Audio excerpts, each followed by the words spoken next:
Hello, David McMillan here, and we can have part 12, I think, of Shaun Attwood and I talking about, well, where did we get to? Somewhere, I think Scandinavia and beyond, and Jen is with us. So, enough from me. An excuse to top it in and add it to the playlist. By the way, there is a part 13. It might be unlucky. It was recorded in Shaun's palatial digs, some medium high-rise in an unnamed location. And I haven't seen that. But for now, part 12. Enjoy. I actually was kind of revisiting Klong Prem in a way. I did an interview that you'll never see for Lad Bible, but they were really, interested in taking it in, and didn't say a word, even though it was meant to be an interview, and then sort of hinted that, well, we can't use any of that. You just don't seem like somebody who'd be climbing over walls and running around smuggling A-class drugs all over the world. That's the entertainment business. It's rough. But one thing that did strike me, I saw a photograph of the prison in Bangkok. And I think, and this was, there was no Google Earth back then. So this was 1996. And I'd asked my friends to kind of take a walk around to let me know how big it was or where things were. And that was hopeless. It was just huge. And I can see why. This shot was taken from an aeroplane at an oblique angle, and you could see, no wonder that it can be seen from space. There are 10 sub-prisons within it, and the total population was not 8,500 or something that I knew of, but when you take into the other prisons within it, it's 22,000 people. Okay. That includes the women's prison, Bangkok Special Remand Prison, and all of that. And I think, I still would have done it. I had to do it. It was 2 weeks away from death sentence, and they said they were looking for a likely Westerner to make an example of. He doesn't look like a guy that would be up for a death sentence. No, definitely not. It's too slow. They take forever to get around to it. It's like, being courted by an extremely nervous paramour or something. You'd never get to the crunch of it. It would be 5 or 6 years on death row. And my Alex, the Italian mafia friend who was there, he was chained to the wall at night, had to pay about $25 just to take a shower, which is not really a shower. It's standing there with a bucket of water, a bird bath they used to call it. Chained to the max. Those welded-on chains I told you about, the ones that they put a little bit of cloth or something around your leg and then weld them on. I naively said to somebody once, well, how do they get those off?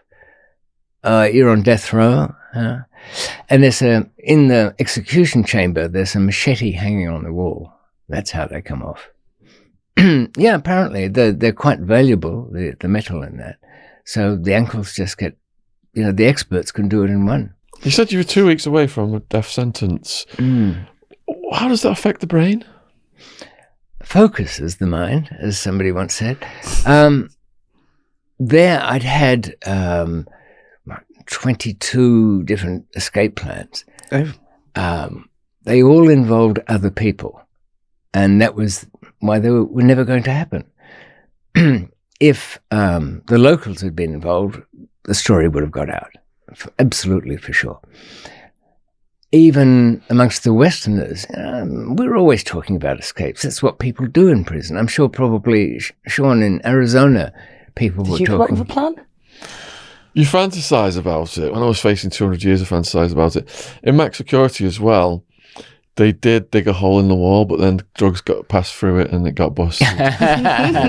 Well, there you are. A hole in the prison wall has got so many useful things. By the way, that riot in Guayaquil, the one that Peter Tritton was talking about, that was the first riot. There's been another one over the last few days. And that a hole in the wall was dug by one set of Ecuadorian gangsters, not to escape, but to get to the other guys. I mean, it's all internal politics there. And so they got through. Grenades were used. I mean, that's quite inventive, isn't it? I mean, ordering pineapples on the canteen. Wow. David is referring to Posh Pete, who went viral. I think it was on Vice or Lad Bible or one of them. And we've done 3 episodes with Posh Pete now. I'll put them in the link below the description box. And in the 3rd episode, Posh Pete... He hates that name, by the way. Extradited, does he? Pete is extradited back to the UK, Wandsworth, where David McMillan comes into the story. And if you've not seen part 3 with Pete, David is present and they talk about how they met in Wandsworth. But that podcast did actually start out with Pete showing us some footage we could not show on YouTube because it is so graphic. And he's explaining what's happened. And during this riot, people's body parts are getting cut out and put on display. So I've got it in the background of a couple of mine in a sneaky way. A guy's got his thing beating in his hand, etc. Freshly just removed, and these are people that Pete Still was actually after in. a few minutes. Really? Pete was actually in prison with some of these people who had just been massacred. He lost quite a few friends there, and as 116 have died in this latest one, with multiple decapitations. I think cutting the head off is a kind of traditional symbolic thing. And Peter and I were kind of thinking, okay, this is Ecuador. There's kind of Aztec sort of background going on there. And they had ritual sacrifices, didn't they, to the gods back in the day?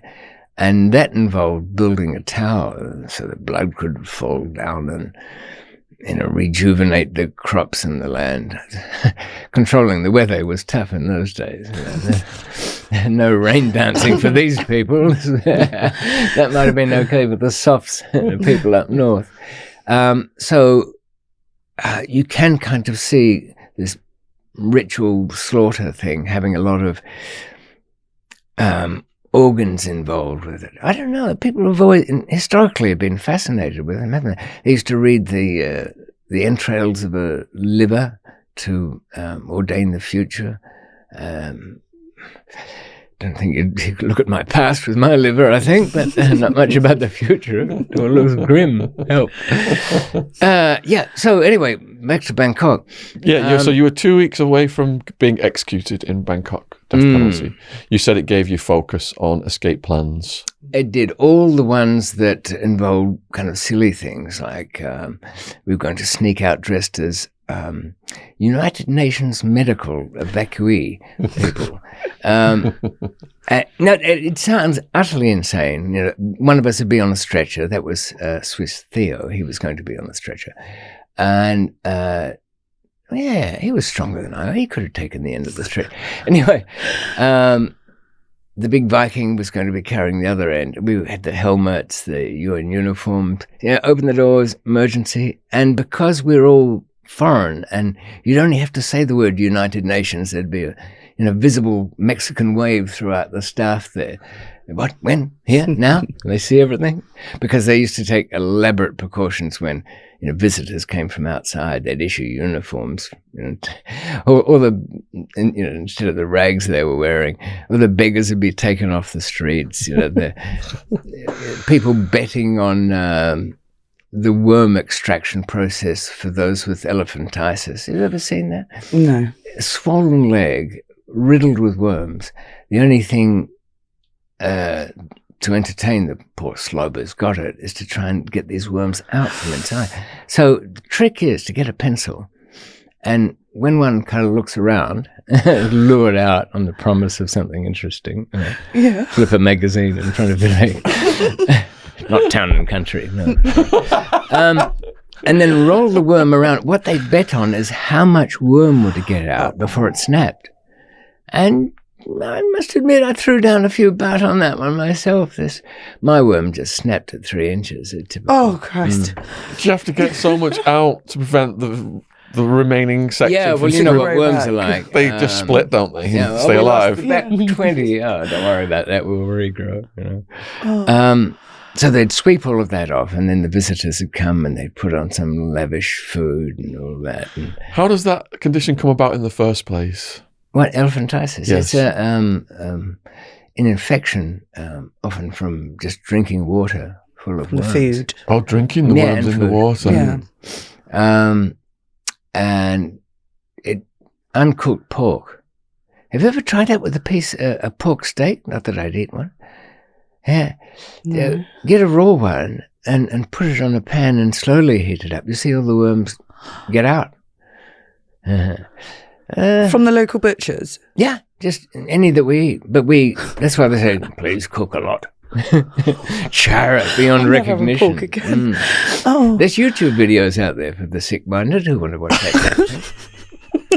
Anyway, focused indeed. So all the crappy plans that were just fantasies were put aside. And I knew that, and I'd always known, even over the couple of years, that in the end, I'd have to go out old style. Cut bars, go to wall, get over wall. Sounds good, but when you've got a fairly unknown distance to the wall, there's 7 walls within of sub-prisons to scale. They don't trust the foreigners, so you're 3 floors up. Below you is some crumbling masonry that if you even touch it, it'll shatter down onto passing a cell full of these prison trustees who have their own uniform and baton and sell the drugs one day, arrest people for it the next, conduct the punishments.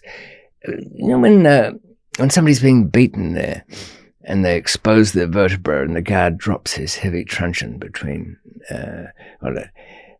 as he writhes in agony, he's supposed to say between the prisoner, between each blow, look up and say, "Thank you, sir, for correcting me." I'd find it hard to deliver that line with all sincerity, I must say. So, and it hadn't gone well for the very few who tried. Some from a dormitory they'd been caught, they all lied to each other, that's the thing. One said he had a cell phone, another said he had family waiting outside, and another one had hidden a rope somewhere. That's a good one. I like that. Somewhere hidden, yeah. All fabrications. Actually managed to get out through the pup tents inside the dormitories for private liaisons between the boys. Very sexually flexible, these kids.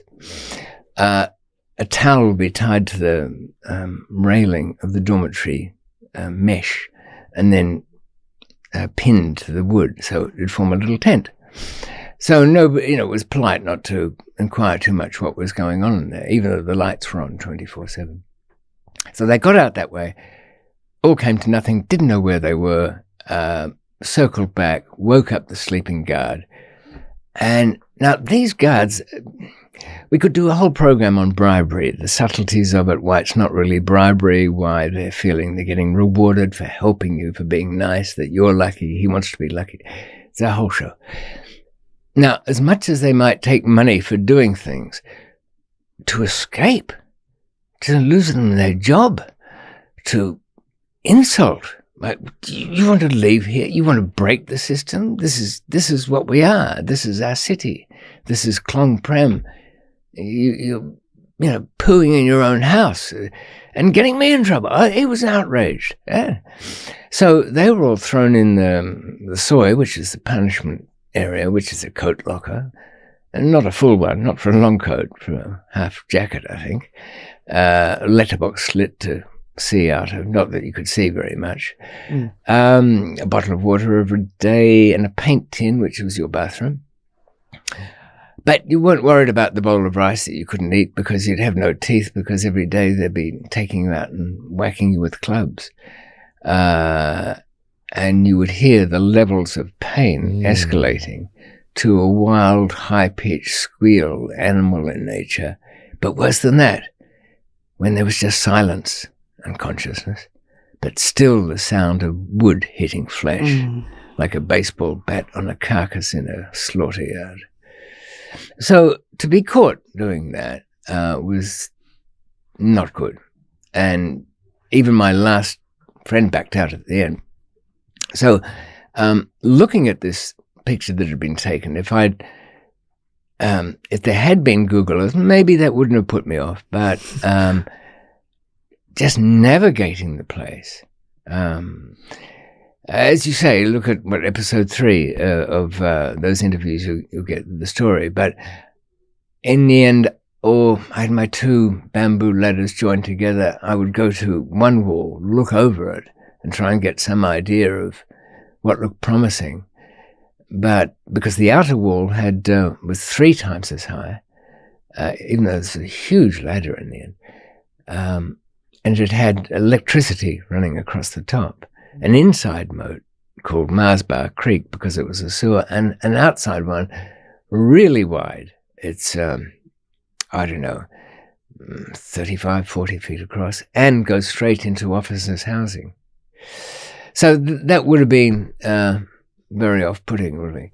What tools or items did you have on you to... Well, as I say, because underneath I knew it was always going to come to this, I'd been like a magpie collecting anything that looked useful, and every single thing was, except for the things that looked like they might be, like a pair of pincer pliers.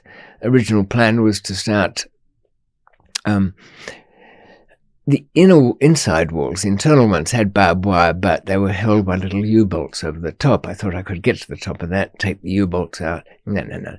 At night, everything's different. All your timing's useless. I might have walked the jail from end to end, the parts that I could walk. There's no routine. And timed it out. But it's the sound.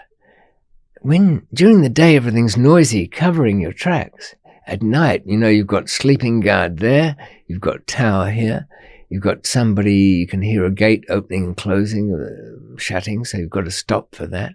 Wait, check it out. No, it took forever. I didn't even really get through the bars. It got 1.5 cut, and the Viking had to hold one up while I squeezed through it. And then I went out on my bookshelf and then dropped down to the ground on a piece of rope from the army boot factory. It was webbing they used. Right. You got organic webbing in your... No, I don't know. Unfortunately not. Not yet. It probably would have been a better choice because I got severely burnt from my hands. It took off layers of skin with that nylon. Synthetic, see? If it had been organic... No issue at all. Fine. No. No stigmata at all, I would have.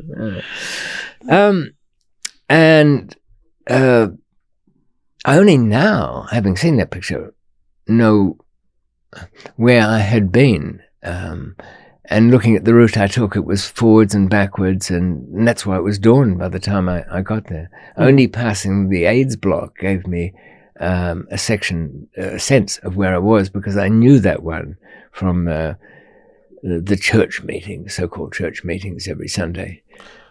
I'll never forget that moment. You said you looked at that some of the AIDS patients saw you, and you knew that they were so weak, they were about to die, they couldn't tell anyone. No, if I'd passed any ties, they have a whistle. Every cell has a chief scumbag, and one of his duties is to blow his little heartfelt lungs out if he sees anybody up to no good, and to see a foreigner, a Farang, outside, he couldn't even say the words. He'd be like a baby backing up when it wants to cry, and just the outrage is so strong at not getting his Ruskin pharynx that he hasn't got the breath for it.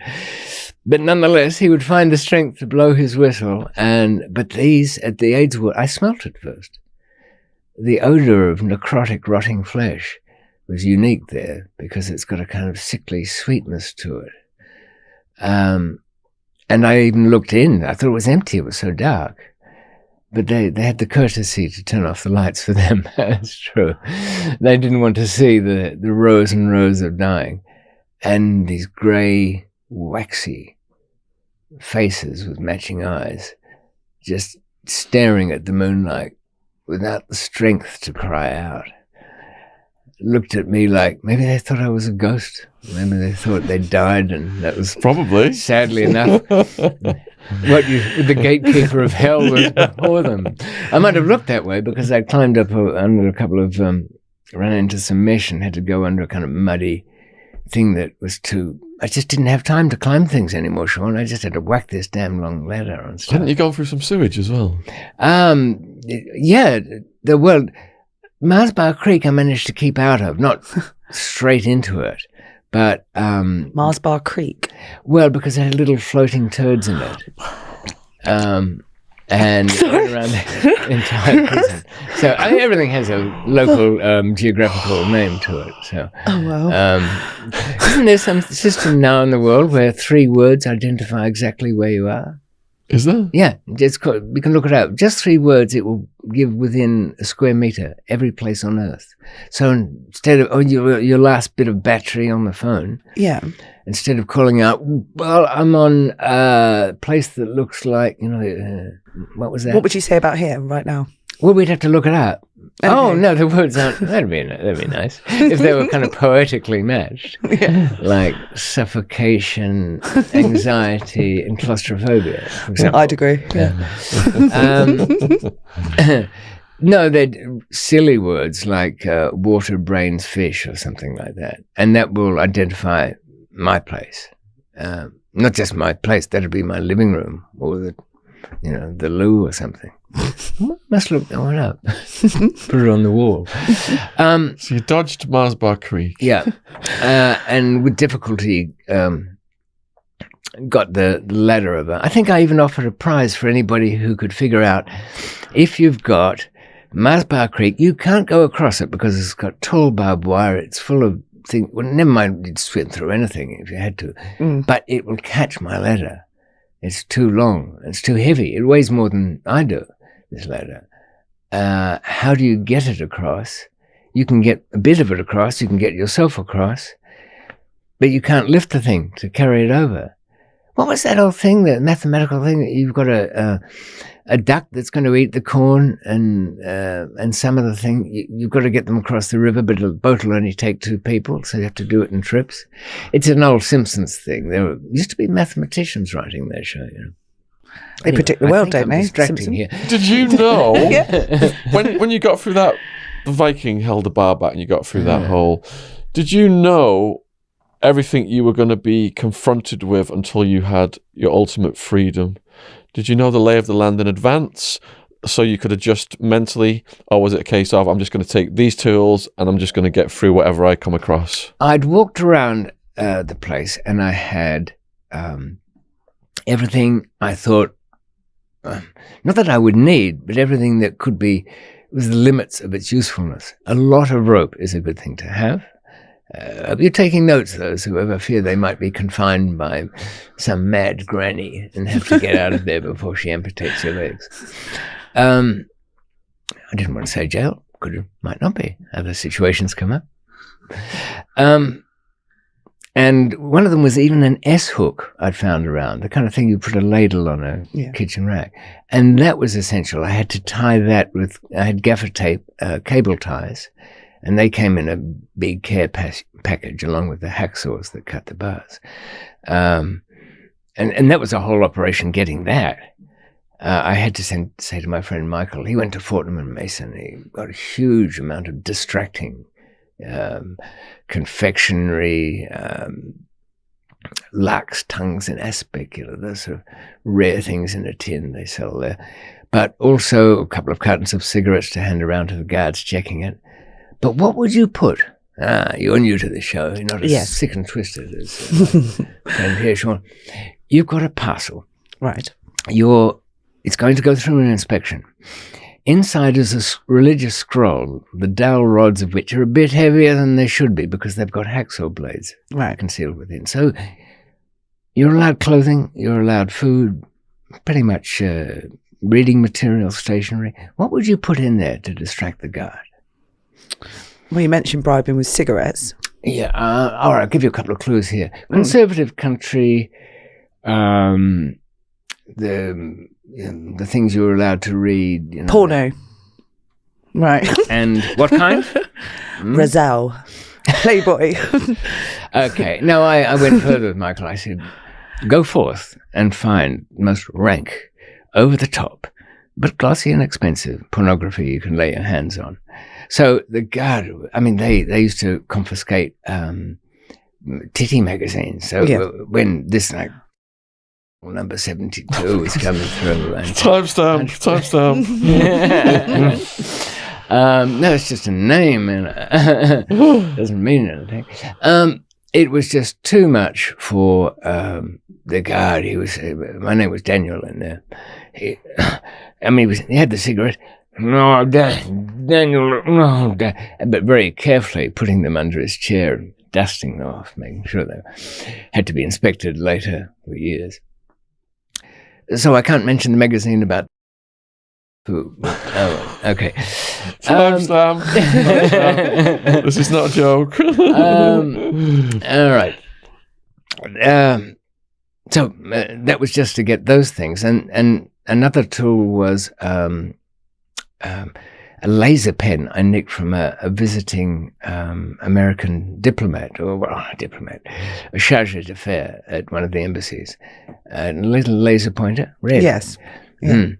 Because there was, and I won't labour on this because it's old news, but this is the kind of thing you have to think ahead of. Okay, you're out there running around listening to Shaun's gurgling stuff. Banana, don't I? You don't have any, do we? With me. You know that most of the guards are asleep, but you can see one at a distance because you'll hear the gate, so you just stand back from that one. Or you can round a blind corner and run into one, smack, within feet. And that's not the end of the world, because you can grab him then, take his feet out from under him, and that's what the gaffer tape and cable ties were for. Yeah. Truss him up like a Christmas turkey. Say, you can breathe okay? Good. Come morning, you'll feel better for this. And then go on to do what you have to do.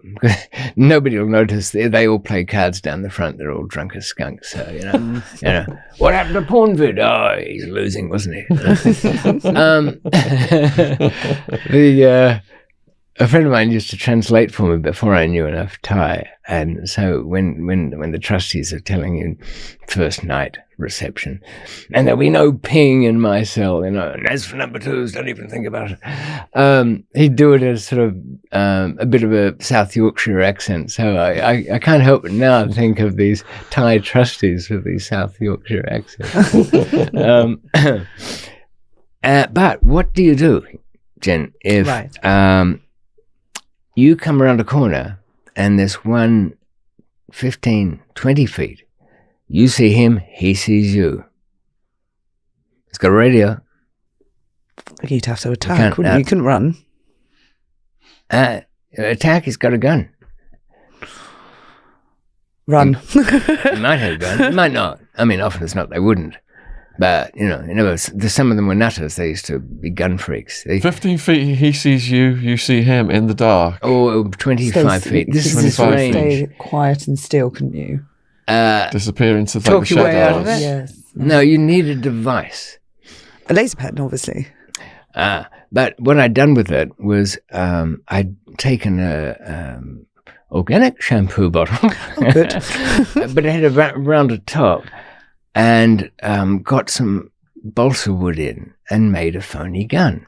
Right. And the shampoo bottle was the silencer on it.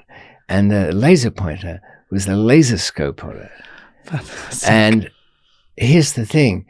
If it's in the middle of the night, you've never seen a prisoner out at night. When I first got out through the bars, I looked up at the stars and I hadn't seen them for 2 years.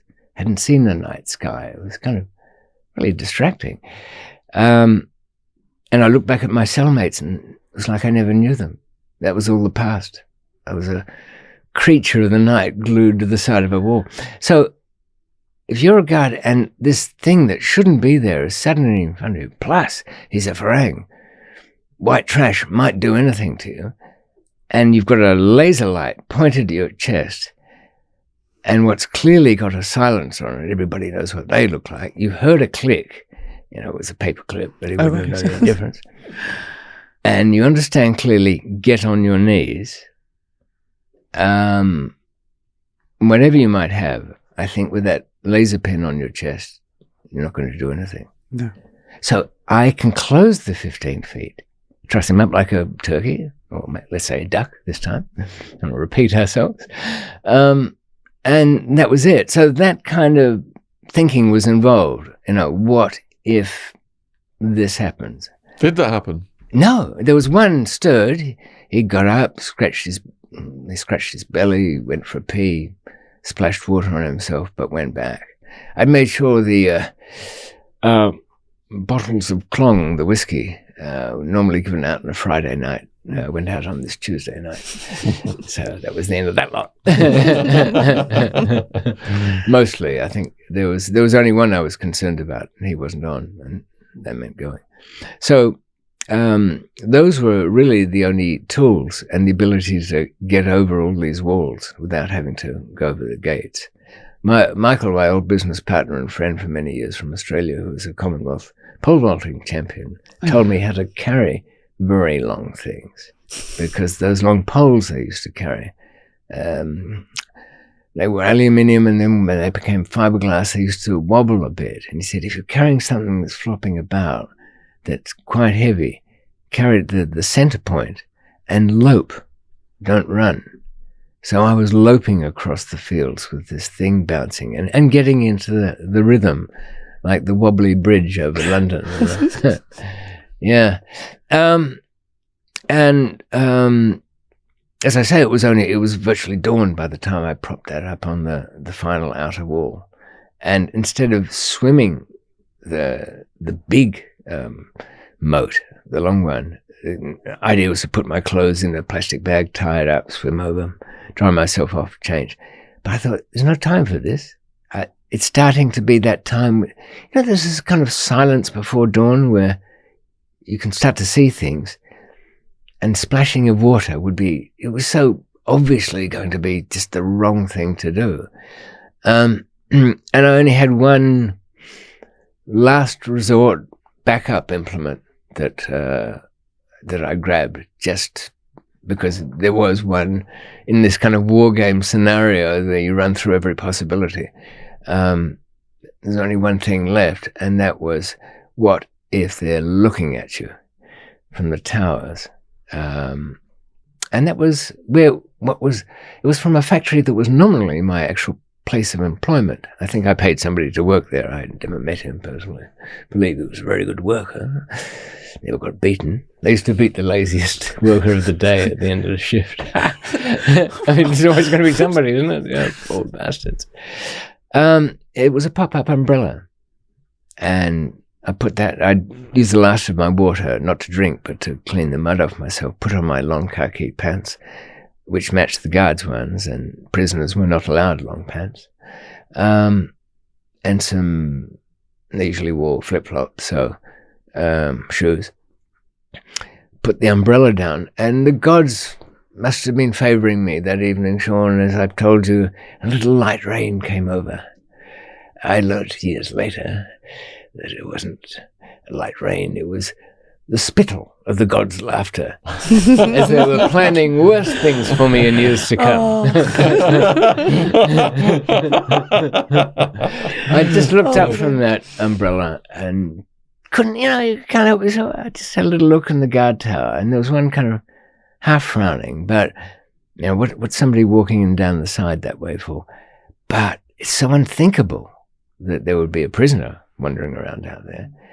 And the guards used to sneak in when they were late, sometimes come through. This moat had, I think, 2 narrow crossings, one right at the back and the front one, of course. And I've always figured, too, the key thing to that was I've never heard of an escape where the prisoners took the trouble to think of rainwear in case there should be some light. Frank, there's light showers today of our escape. Have you got your Burberry? That's not sort of prisoner talk in the average jail. So I think whatever it was harmless, an umbrella. And even my own personal guard, the one that had my ATM cards, if you needed cash, they'd go to the bank for you for an honest 10%. He started talking 15 in the beginning, but you know where that's leading. The internal racketeers used to charge 25. And he, I think, not recognized me, but saw something familiar in the way I was walking. We don't think about it, but we all watch each other's body language and movements. And that gets programmed in a bit. I think you could look out your window and see a cloaked figure walking in the night, and the walk might give it away. I don't mean if it was Igor out of Frankenstein loping along, scraping a leg, but even the manner of it. And because I was a source of money to him, I suppose that was programmed in too. He was arriving in his new car, and he was smarter than your average idiot there, and I think he knew something. But I got out of the front, went up onto the footbridge that covers the 6-lane highway to the airport, and looked back. Never look back, they say, turn into a pillar of salt. But, all I could think was there's thousands of you in there. Why are you staying? And people had said, that this is not going to work. Even my supporters had said, we'll come and see you, it's going to be a long time, but, you'll live okay. Unfortunately, one of the supporters who was making other arrangements for a long stay was also the guy that had arranged my passport, because I knew I had to get out within hours. And that's not really encouraging. I mean, think of your friends and you've asked them, okay, one of the friends has to be mixed up with the Chinese triads, but we'll work that in somehow. They agreed to get you, take your old driving license or whatever is handy and take the photo from it. Yeah. Rephotograph it, put it in a passport, and the passport has to have several things in going for it. Freshly stolen or lost within the last few weeks, so that it's not got a reissue that's caught up with the world's immigration computers. That photo's got to be put in there, resealed in there. Oh, and they have to go to the airport and make sure that somebody on the take with immigration programs it in as a visiting tourist. The visa stamp has to go in there, the little slip of paper filled out with all of that. All of that's got to be done by a person who doesn't think you've got any chance of being there, and then left behind the mirror of a toilet of an apartment that you've never been to, but you have the key to. How much confidence have you got that will be there behind the mirror in the apartment that you don't know? Yeah, not a lot. Nobody springs to mind. Oh, Mary, she'll do that for me. She likes Chinese food. Yeah, I know. That's the way I felt. But when I felt behind that mirror and struck something. It was like gold. Yeah, it could have been a little sticker on the back of the losing raffle ticket or something.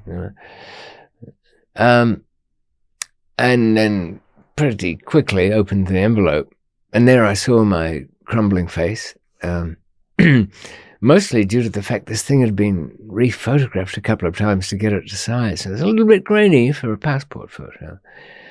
And when I did get on the plane, I had an hour to dislike that passport more and more. The stitching was wrong. Old hands could see that the plastic had been changed. I didn't like it. The only person who disliked that passport more than I was the immigration officer at Singapore when I landed, a country that would have sent me back in a flash. So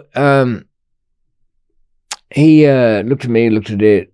Now, they don't like to make trouble. It's like Dubai. They might have hang 'em quick, hang 'em fast laws, but they won't go out of their way to arrest a Westerner unless they've got an overwhelming reason to it. So I saw him pass it towards the ultraviolet scanner. And that has to show the green background light and pattern of the British passports, and also 3 little pink crowns over the edge of the photograph. I just did a little show on my channel about the new British passport. I should have brought it. We could chat about it. Anyway, it's very fancy. He slid that towards it, and he and I were both rewarded by 3 pink crowns becoming visible. And I staggered out of Singapore into the steamy tropical afternoon drew breath, took 2 taxis to drop the anything, and found a 3-star hotel, best choice. Go to a 1-star, everybody's trying to rob you. 5-star, full of security from big knobs. Don't want that either. No. 3-star, boring, near suicidal commercial travellers. Went to at the gift shop, bought some swimming shorts, straight up to the top floor and dived in the pool. So it wasn't a moat, Shaun, that I swam. It was the length of a swimming pool in Singapore after 18 hours on the trot. And it was refreshing. And underwater all that way, lifted myself up, stood against the railing, looked over the Changi Hills and felt the fresh air of freedom blowing over me, and turned around, and then what? Shaun knows. I dived right back in, and not the swimming pool we're talking about. No. So, no, that picture did remind. I was very lucky on the night that it was such a. In fact, I had kind of for a generation that bothers to look up old newspaper clippings, because it was 96. What was your first night's sleep like? Poor, bad. Really? If you do something, you'll find where any mistake will cost you your life. Worse than your life. Like, what's life? Nothing. You're dead. But years of suffering, that's a little more rattling. Then you pump so much adrenaline into your system that you can't just switch off. You've got a valve somewhere, like a adrenaline version of a colostomy bag. You just take it off and squeeze it out. Strange picture. Do you sleep okay now? No, with a little help from my friends, but yeah, one or another. I always get the dreams though of I'm in a prison of some kind. It just will not leave me alone, and no wonder I'm tired during the day, because all the production money is spent on the design of the prisons. Every night something different. Sometimes the glass city, sometimes Ali Baba's cave. Sometimes people. I mean, last night's was all done in silks, and the boss of this prison was on a kind of what was the Star Wars character, the big fat guy, Jetty the Hutt, Attila the something the Hutt. Anyway, Jabba. Yes. Yeah, that sort of size, but actually human, sitting on all these cushions, saying, "Well, we have a place for you in here." I'm thinking, yeah, not once I can get out of here. So I exhaust myself all night in the dreams, plotting escapes, including those ones, Twilight Zone ones, where you I get out, go someplace and think the city seems strange. Now I'll get used to it, adapt. And then somebody will come up to me, "Don't you know the whole city's a jail now?" Did you ever feel safe when you were escaping? No. Was there ever a moment? But after escape? Yeah. I don't think you kind of get into a. I met somebody years ago whose family was getting murdered a lot. We just had to take a quick break there. I'd just like to remind you guys that David's audiobook, narrated by himself, you all say you would just love to listen to him narrate the telephone book. He's got such a voice. That audiobook is now available on Amazon worldwide. You can listen to his voice for hours and hours and hours of content. In fact, about 14 and a half hours, Shaun. And it is. By the time you get this, you will have seen him on Lad Bible. Because it's going out. It's gone out. It's out. And by Christmas, you'll have Escape. It's been rewritten, especially to lead you to a place you want to go. Are both your audiobooks out on both your books? No, I'm just recording Escape at the moment. In fact, I was thinking... The second one? It's actually the first book. Yeah. But it was written in such a weird way. You know, when you write the first book, yeah, it's all kind of well, should I make this, in Nabokov or Marcel Proust or the Russians? Had all those phases. And any decent editor will say, what the hell? Look, shit? Just spit the story out In like your you're own voice. reporting for a local newspaper. Yes. Don't forget names. We love names. I had to put an index in one of them because it had so many names in it. So, and the rewritten Escape is a little more continuous. In the beginning, that Escape thing was so weird in a way. I didn't know how to approach it. So I picked up the first kind of true crime books that I've ever seen, and I hated all of them. Right. People had found God. They were terribly sorry. I was sorry, all right. I was sorry I had to go through all of this. Sorry I got chased for 10 years by Australian police. Many regrets. Or they were victims. Now, Sandra Gregory, you remember her? So Sandra Gregory, Thailand, fellow public speaker, yeah. Okay, well, I Banged up abroad, great story. Great story. That's why they say turds. Sean gets a bit of slagging for getting tangled up in the business, which I did recommend against. Timestamp. 3 timestamps now. Sorry about that. Sean got a bit of flack for being tangled up in things that people somehow took offence to, but I've always said, a true friend, always want to help people, saying nice things about Sandra Gregory.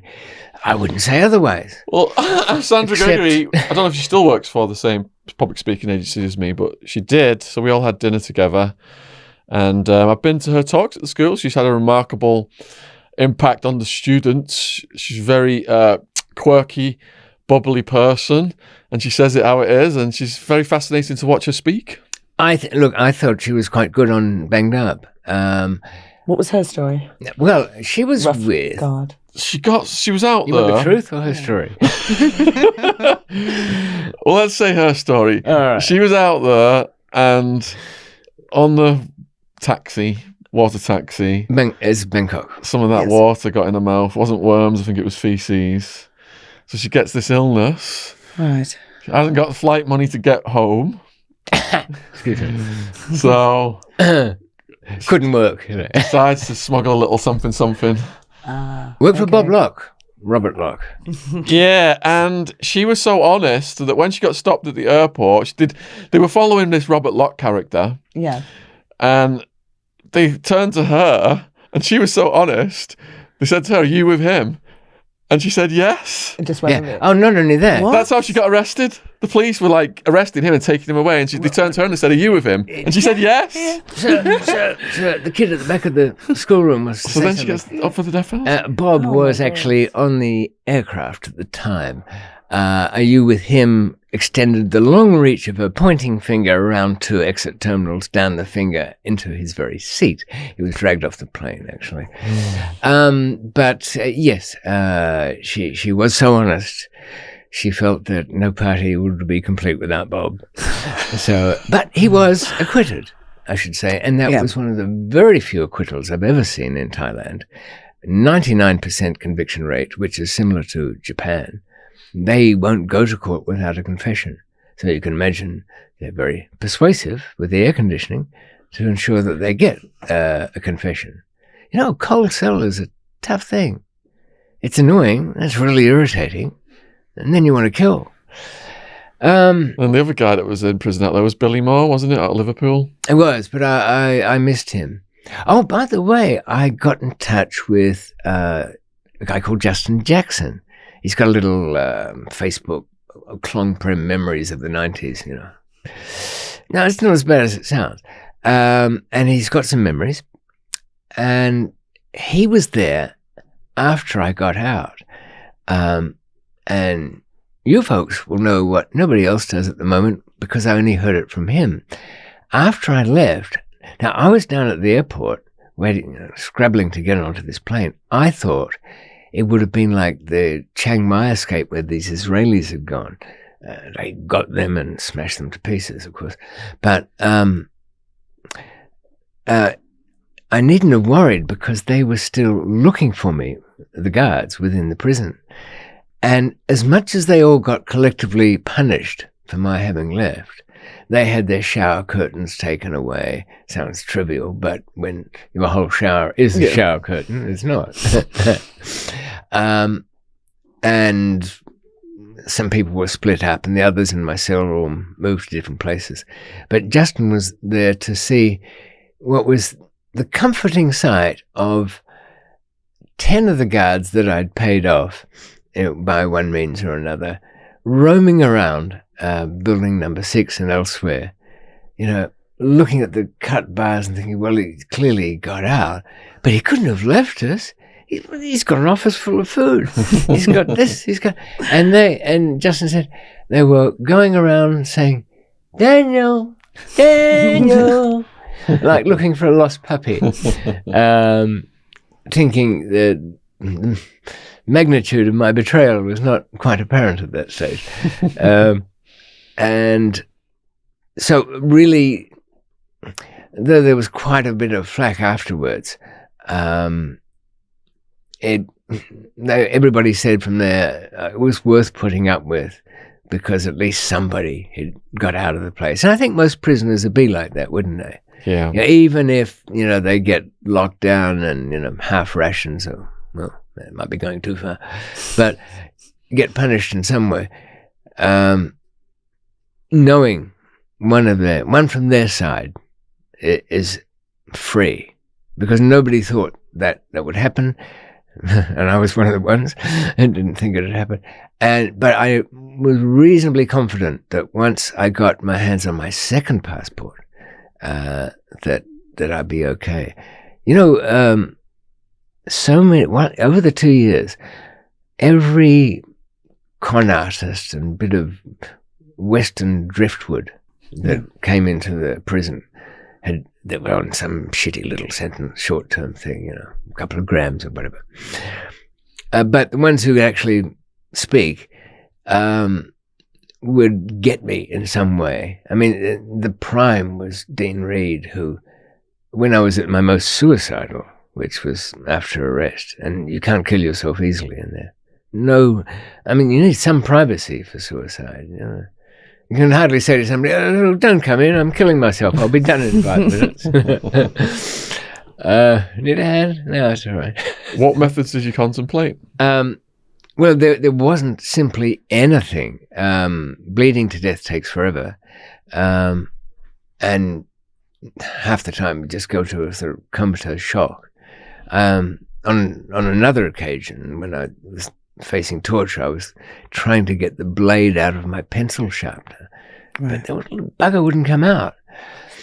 And I sort of came good the next day over that one. But there was this con man who saved me from this feeling of wanting to escape, yet only to go to a tall hotel, the Dusitani I'd chosen, to go onto the rooftop and sling myself off it.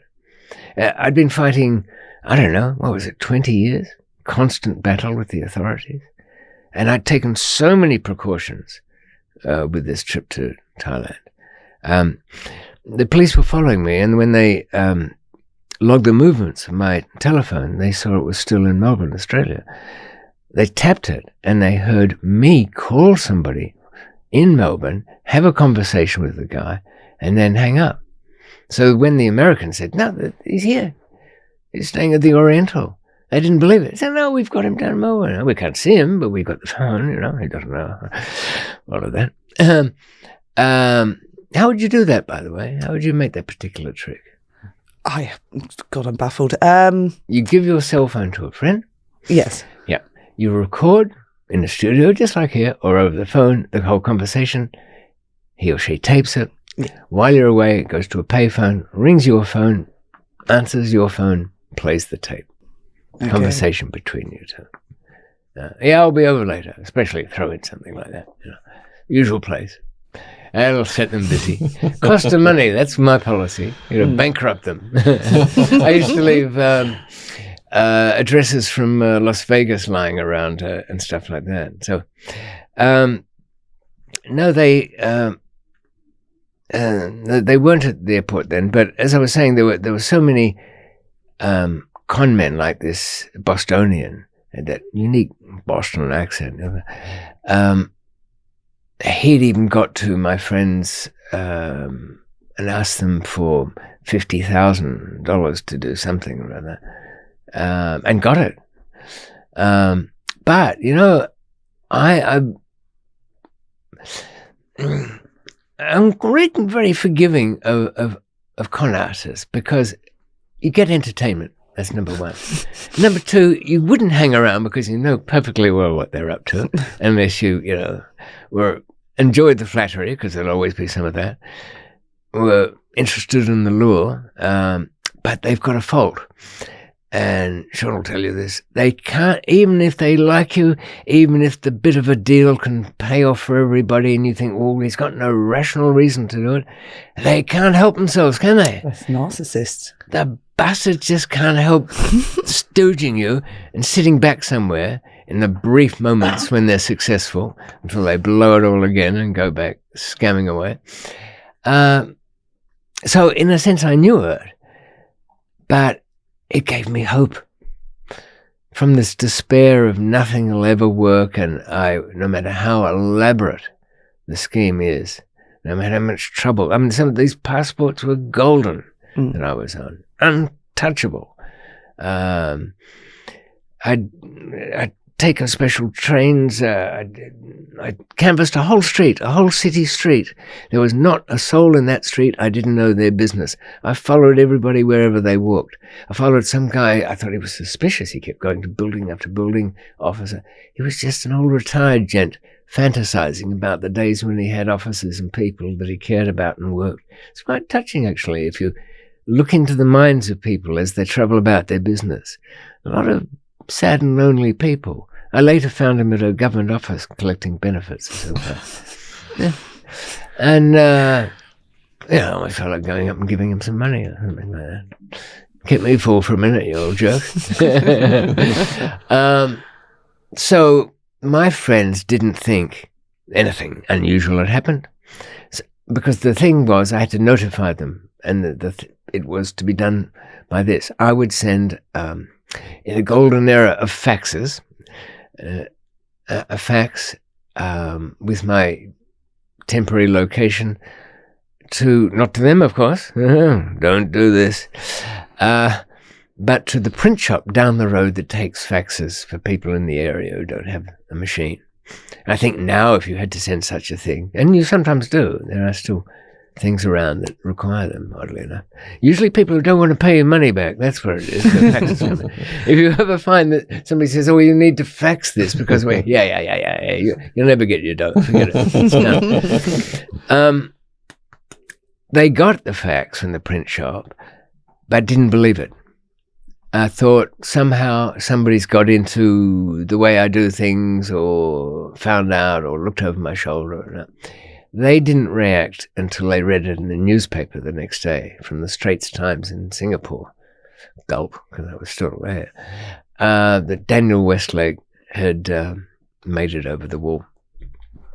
And, of course, then they kicked into gear, and within 24 hours I had a new British passport under the name of Northridge. I try and keep compass points. I've kind of run out, right. But I've never heard of anybody called North or West, have you?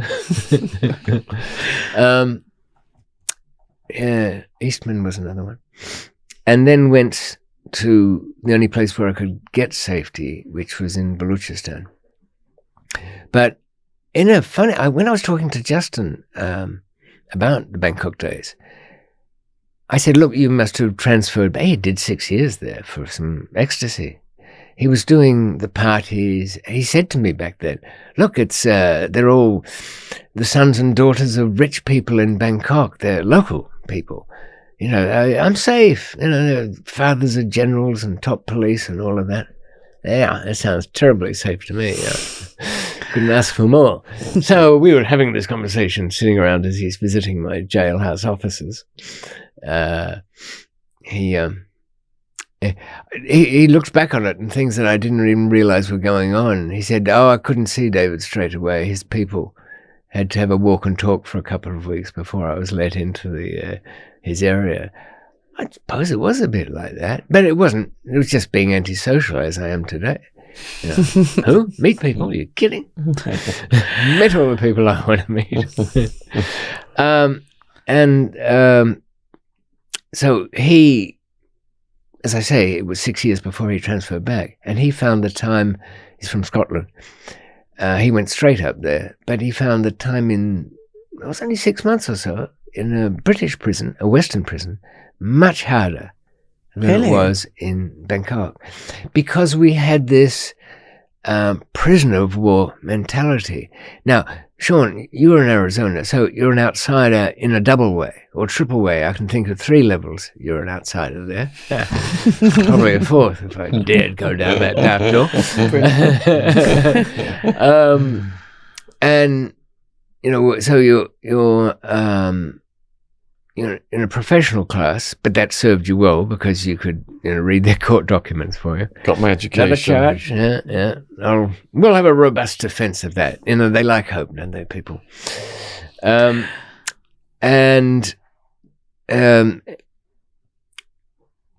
Justin was saying that when we were in the prison, we had to arrange our own food. We had to keep on the go all the time. Remember Empire of the Sun? I don't know. It's a book by J.G. Ballard, but it made into a good movie by Spielberg, in which a very young... It's not Star Wars, is it? No. Who played Batman? His name's got a C in it. He played Batman at one stage. Bale. Christian Bale. Yeah. When he was a kid, he played this boy who'd been thrown in a Japanese civilian internment camp. Right. In Hong Kong, during the war, and based on a true story, because Ballard was at that age. But the kid grows up there from, 11 to 14 or 15, and you can see his life bouncing off in the morning. He's running to scan the tomatoes that are growing in the patch. He's trading those for some polished shoes, a job that he's doing for the doctor. He's doing this. Yeah. Every moment is taken, and the reward is visceral and immediate. It's food. That is all they live for. And that's the way a lot of people felt when going back to Western prisons. Being spoon-fed, as Justin said, everything given to you. You've got there's no demands that you do anything to cater for your life. That's why in the Scandinavian prisons, they try to replicate some sort of real world within their prisons. They have shops in there. They give you enough money. What's that lovely prison? To Greenland. Greenland Have or you Norway? seen that? Well, both of them are quite nice. Okay. You recommending it? Maybe. No, I'll tell you what, I didn't know. We just met. The story about this guy, right? He's been arrested crossing a border he shouldn't cross. He's from Romanian Bulgarian, a real hillbilly.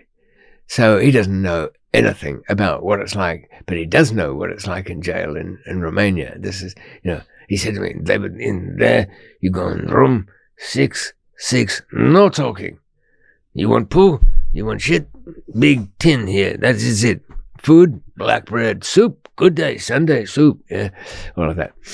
So he gets busted for, patently bogus documents. I don't know, a tram ticket or something. Trying to cross the border. Ends up in a Swiss prison. Carpeting, everything, luxury, shower, kettle, TV. Breakfast slip has to fill in the card. He's doing this, all happy. Then his hand starts to shake. No, it couldn't be. I only crossed the border. Breakfast comes. A woman comes. You got any friends, family, visitors? No? You don't want to bring anybody else into it. They're on automatic. She produces a folder. There's pictures of women in it. This girl can come and see you. That girl can come and see you. For what? To be close to somebody from outside if you have no family. We have a special room here. He's banging on the door. Yeah, he's banging on the door, pleading with the prison director or governor or whatever it is. Don't kill me, don't kill me. I only cross border, I go home. He thought the only time that you get good treatment in a Romanian prison is the day before your execution. He was so good in this Swiss prison, he was convinced they were just going to shoot him at dawn. Yeah. And, actually some girl's going to give me a kiss goodbye. It's definitely in it. Yeah. Yeah, you got to love a hillbilly, haven't you? Yeah. Yeah, it was different. So this adapting back from Thailand was tough from all of them. I mean, it wasn't for me because I was adapted back within seconds. But no, I think the Thai thing was, the more I look back on it, I was kind of lucky, and it was very unique to the times. Would it work today? Depends. I think everything is, everything's possible, isn't it? But don't you think technology would have got more advanced? Well, look at what's your favourite escape? I mean, would you give it to Shorty Guzman? Papillon. He made it up though. But yeah, I like jumping onto floating coconuts in the middle of the windswept tropics of Devil's Island. Yeah, El Chapo's pulled quite a few off. I mean, that one going through the bottom. Did you see it? He was in a cell. The toilet floor of the shower, right, has been substituted for. I mean, there's a lot of talk that this thing involved a big payoff. Why do people think that? Big payoff. It was all faked. He never went out that way. He went out, dressed up like a man through the front gate and all that stuff. Yeah, they might have dug a bit of tunnel, but this was just to convince the authorities. People, now listen up. You can't get that level of bribery and cooperation from people. Bribery is a subtle, delicate thing. Don't think you can just go to some shithole around the world and throw your money like some arrogant Western scumbag, trying to exploit these people. No. You've got to be family. And the money is not a bribe, is it? It's, I want to help. And it's never for them. If I had to get visas extended or phony documents stamped in, say, Pakistan, I'd go to the office where it is done and see somebody and shoo away as many people as possible. And you want a cup of tea, they say? Your business is done. The reason is because the tea will come and then you can say, have you got a tea trolley fund here or something like that? A little money in there. Now this thing I need. Oh, it can't be done. It can't be done. Oh, I know. Why's that? Because the rule, no, I know, but why is it here today? Why can't it be done? Oh, my boss. Ah, your boss. I know your boss is a bit of a hard man. I believe he likes money. Oh, he's a greedy pig. Is he? Well, I'll tell you what. I know you're an honest family man. Let's take this and give it to the damn boss, huh? You take a day off. You go see the boss. And I'll get out of here because I need to get that done. Yeah, all right. That'll be. You can't embarrass them. You're dealing with people who, look at who are the people who are going to kill you? Those who embarrass easily. The Taliban embarrass easily. That's why they're running around with a gun instead of having girlfriends. That's why they didn't like the Soviet days back there. I know 3 generations of people that you'd call Taliban, and yet, as I've tried to explain to people, there isn't any Taliban except in the media division of a bunch of Doha negotiaters who said, what? Oh, you remember those guys? I've got to explain why we're laughing, because it's your stomach. Yeah, I know, I like the effects. I usually bring bananas and peanut butter to address this. Yeah, bananas are good. Slow digesting, they say. Yeah. Well, not slow enough, I guess. No, you didn't have a proper breakfast. I had cheese on toast before I come out. I had a banana. Bangkok used to serve a very good donut. I don't in the morning. Yeah. Right. When everything was a cottage industry, there'd be, if you didn't have a job, my Chinese connection took me on a tour once. He said, that guy, these two, they roll cigarettes. They had a little piece of leather or something they could roll cigarettes. And there was the beggars. There was a blind beggar in rags. He used to very carefully take his rags off after work, make sure they were suitably horrible looking. And he had a kind of glazed eye, which he used to make a lot of. And he sold he repaired lighters or something. Pretty good for a blind man, eh? And I used to kind of smile at him to try and get him to smile back, so he must have seen me. But he had, people kept their distance because he had a terribly great hacking cough, probably nappy rash as well. But this used to come out and make spitting, so you didn't want to be too near him. He got me back though, Shaun. I used to take my morning run because I had to be reasonably healthy for all this gymnastics out of the window. I run around past the sort of cage where he did his business. He couldn't be with the other sellers on their blankets and towels.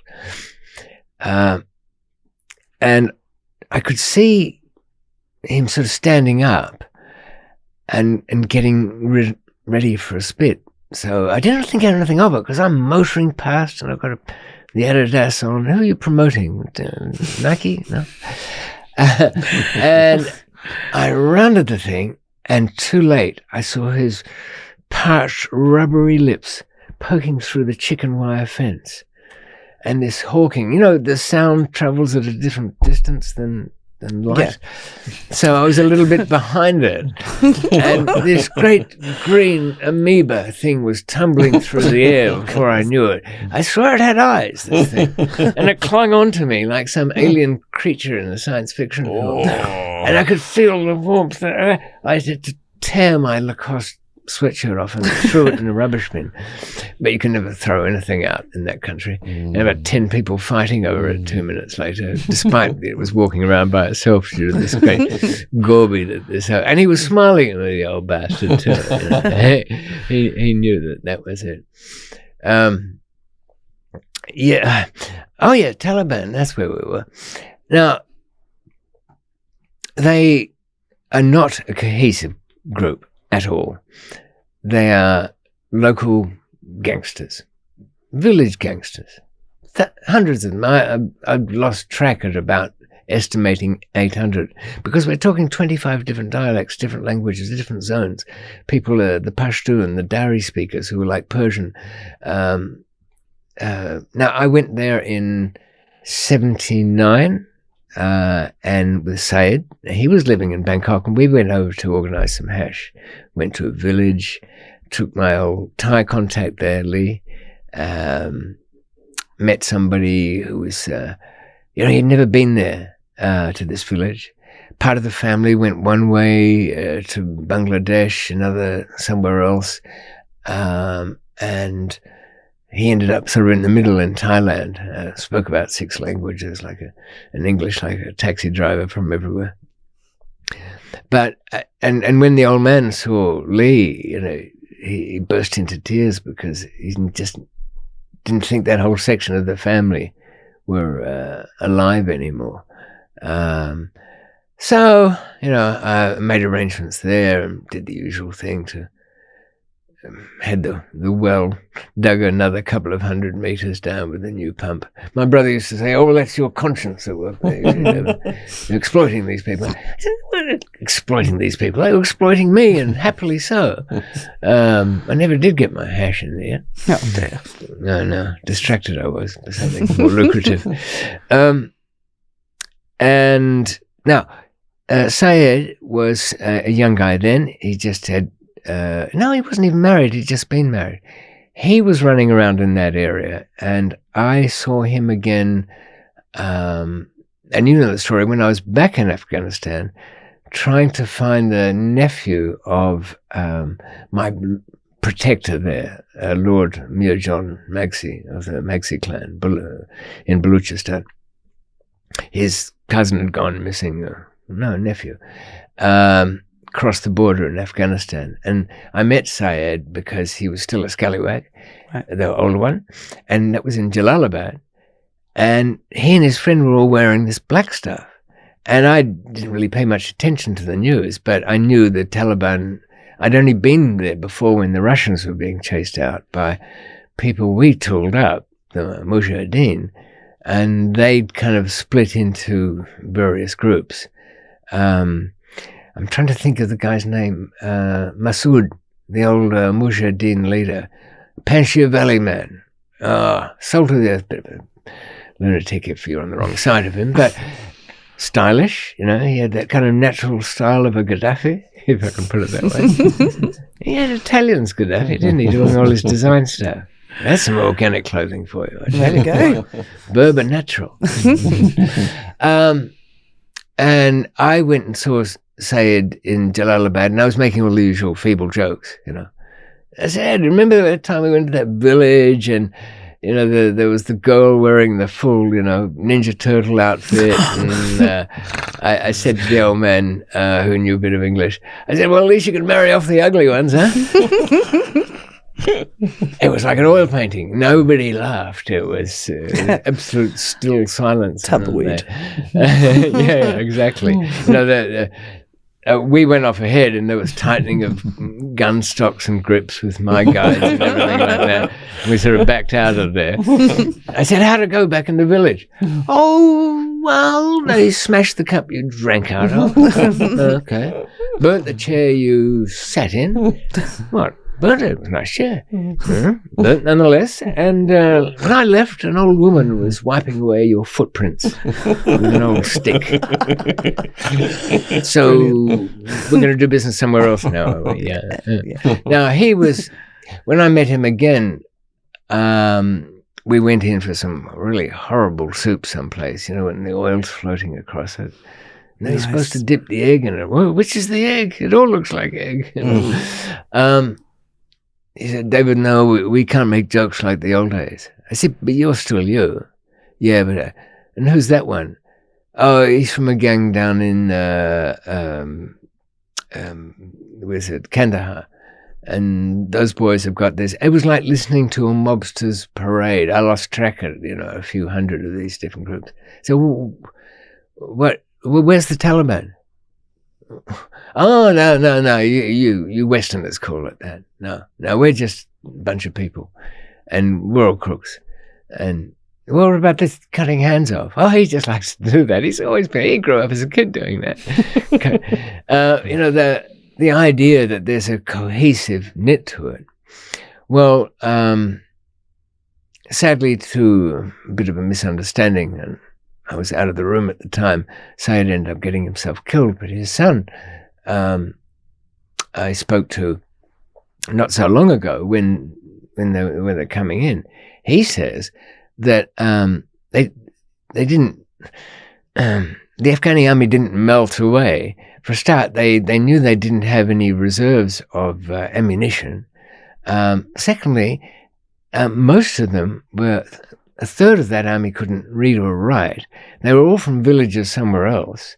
They weren't going to fight with somebody, and they knew these guys as the local big boys on the block, and they still had this psychological intimidation from their village life. Oh, him, you don't want to mess with him.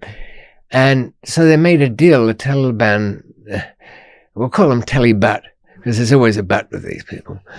They kind of made arrangements with them all. It's like, look, you want to fight for a bit of nothing or what? No, not me. All right. Well, we'll pay you for, show us where how to fix the tank or the thing, or get treads for the off-track and all that, half-track. So it was by consent. Now, the reason that it's going to be a mess is because the media division are clashing with the ones who are actually on the ground. And on the ground, there's many. You know, the ones who are running around in Dodgem cars. I don't know if you saw that video. Toyotas, wasn't it? Taliban loves Toyotas. Oh, and they're all in like new Toyota trucks and stuff. You've seen that on YouTube? No, I haven't seen that one. Convoys of them in brand new Toyotas. I've seen them parading the abandoned vehicles and all of that. But oddly enough, one clip with... Not ISIS. It's ISIS loves Toyotas. Oh, right. Yeah, I got it wrong. That's it. It's on YouTube, yeah. So Taliban are Toyota people. Oh, wow. The view on the ground, a lot of promises were made to a lot of the people, and they're getting a bit grumbly because the section that deals with, or think they deal with the Westerners, are trying to shake out the bankers amongst them. You know how stupid they are? One of them, my friend tells me, went into the Afghan central bank and started walking around the place saying, "Where's the money at?" You know, like, no, I can't draw that comparison, but you know what I mean. Somebody gleefully arriving in a place of ill repute saying, "Where's the but there was no money there, of course, because that's not the way it worked. The Americans used to fly dollars in. They used Afghanis, but they were very dependent on having these dollars there to back them up. And they were printed somewhere else, of course, by De La Rue, I think. They need the contract now. They lost the passport one to Thales. That's another show about them. So where's it all heading? I asked him. He said, "Oh, well, I don't think those promises are going to come to anything. We'll just tax everybody." You know. Now, the previous government was terribly corrupt too. You couldn't, if you want to get a taste for it, we'll take a road trip along the main highway from Kabul to Kandahar. It's supposed to be, monumentally and ceremoniously opened by all the Western agencies and forces that were in play there about 10 years ago. Hugely expensive, bit of highway. Oh, it's about 3 millimeters thick. It can be brushed away like morning frost on the windscreen of a Jeep. It'll be gone with the wind soon. So everything that wasn't nailed down gets resold. And the army was mostly ghosts anyway. And that they'd written in all these people that didn't exist just to collect their wages for them. Wow. So what was it you were going to say about bribery in... was bribery. It in the Thai prison? Okay, bribery really depends on your location, and you need to absorb the local culture to get an understanding of where you're going for that. It is... We, in our world, can be very frank with each other with paying for something. I'll take that watch in the shop and I'll give you this money for it. But imagine you're in a land where you know it's a watch shop, but you can't see any watches. And you walk in there and ask for a watch and they say, "No, we don't know anything about watches." Nervous? "Oh, no. I really need to get one." "Well, I might know somebody." Now, the reason I kind of was... with the Thais, they're very impressed by luck. We are all rich in the West, not because we've worked at it or sit around devoting time to it, because we're lucky. Thailand's the center of the universe, the way, I suppose, Tokyo is the center of that universe, and maybe... I wouldn't say Beijing, but I think there's some place even older within China that must be theirs. So any misfortune that happens in Thailand, we've just been unlucky. Now, all the prisoners in the jail, they're unlucky or they wouldn't be here. It's nothing to do what they did or didn't do. It's just whether they're lucky or not. Amongst the white trash, that is the Western prisoners, there are some that are not, and they must be lucky. And often we see them actually go from here or stay here and live quite well, unless they turn into white trash. So if you're going to do something to help them, they want something from outside or want to take over a room. I had to rent a room of my own. Then they don't see it that they're getting money for it, that they're used to living like that. That can be done. But it doesn't look any good. Well, they'll have to fix it all up. And my boss, everything I do here. But when the guards get a job there, they get allocated a section. And they have to extract a certain amount of income out of that section, no matter what. The poorer producing factories, there are some contracts for things they do in there and make that go to official prison stuff, but there's an awful lot that's not official. So I went into the art factory because the value of the goods was quite high, but it was all done privately. So I wouldn't have a stress boss. It's hard to tell, he was blind drunk most of the time, so not entirely stressed anyway. But and we had a perfectly good working relationship for all that time, despite never exchanging any real words, just a few smiles. And my head butler would go and do any real talking that had to be done. Not that I didn't know a few words in Thai, but the point is, head butler was the only one that was willing to shake him awake. Little Jet was only about 4'6" or something like that, but he was a tyrant as a head butler. The cooks and the sweepers and the people who fetched the ice in the morning and the water bearers, all this ever increasing family I didn't know was springing up around me. I said, who the hell is that kid? He's coming here every day. He doesn't seem to do anything. He said, what's that word? He said he's a chimney sweep. There's no chimneys in here. Yeah, but we're ready if there ever is any. We've got our man. He really sold him, but he felt sorry for him because he didn't know who he was, this kid. He really didn't. He'd been in there 5 years. Nobody knew what language was his first.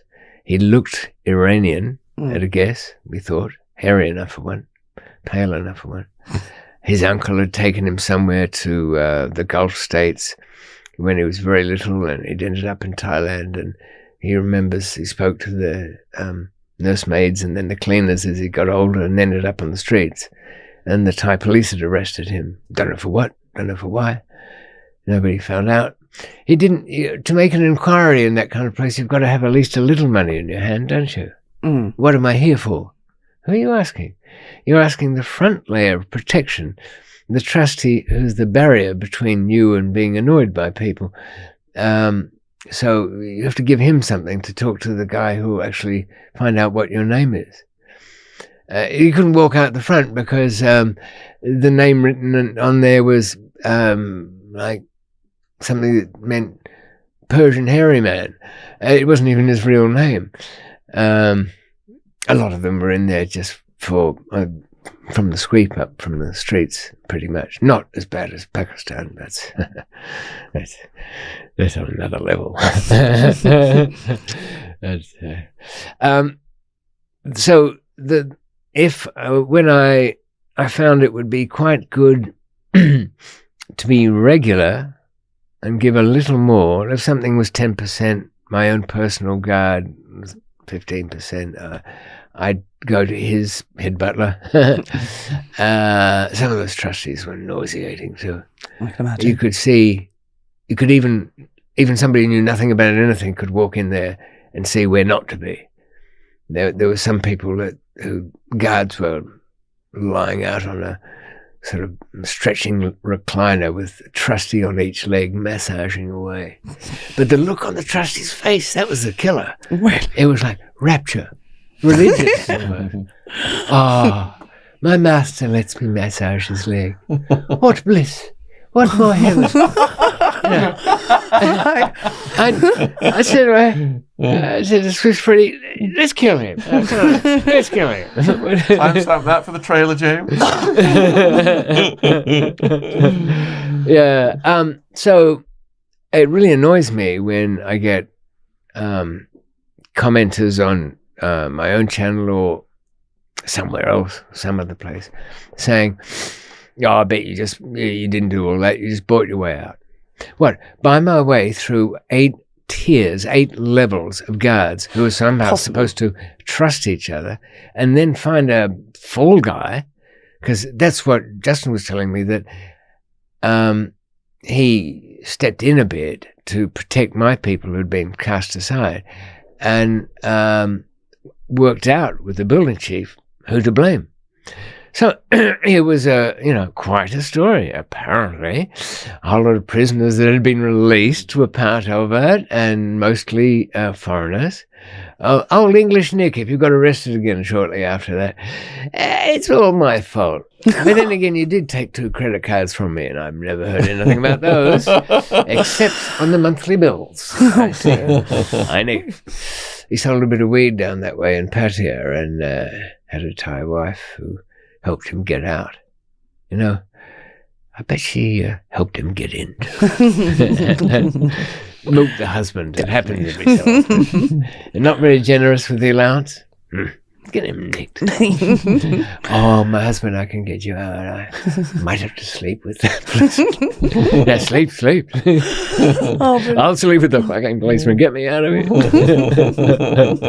I always thought that was a ridiculous thing about Indecent Proposal. Remember that movie?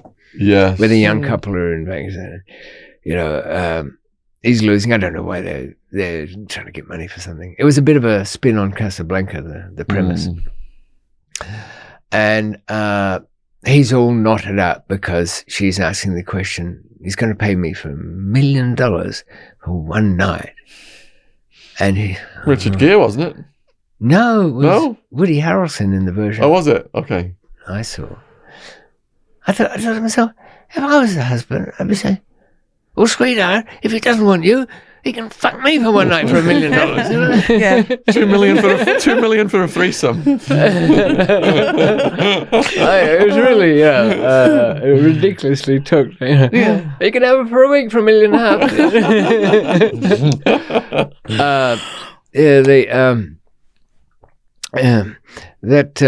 What happened? That was Did she go through with it in the end? What happened? Who's that? In that movie. Oh, in the movie. Proposal. No, it makes you think, of course, that it happened. She's that way. gearing up for it, but something she happened. doesn't or something. She doesn't. Yeah, okay. And he lets her off the hook. Do they walk away with the money? I hope so. I hate to think I sat through an hour and a half of Please nonsense. let us know in the comments what happened in Indecent Proposal. Please correct us. Yes, that's true.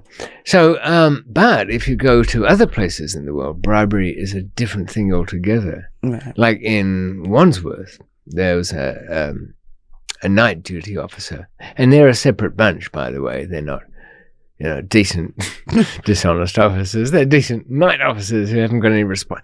He will deliver an envelope under your door, whatever you can pack in. It's like the post office, maximum thickness 5 millimeters. So squash it down.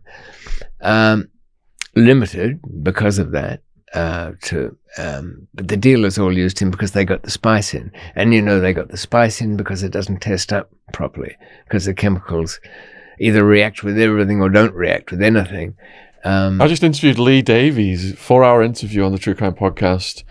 He was getting paid. He was a guard. He was getting paid £500 per package he brought in. Oh, I saw that. It was a good interview. And we've got part 2 coming up. Look out for that coming up soon. Yeah. I suppose he said that the usual package contained tiny little mobile phones, those thumb ones, butt-sized.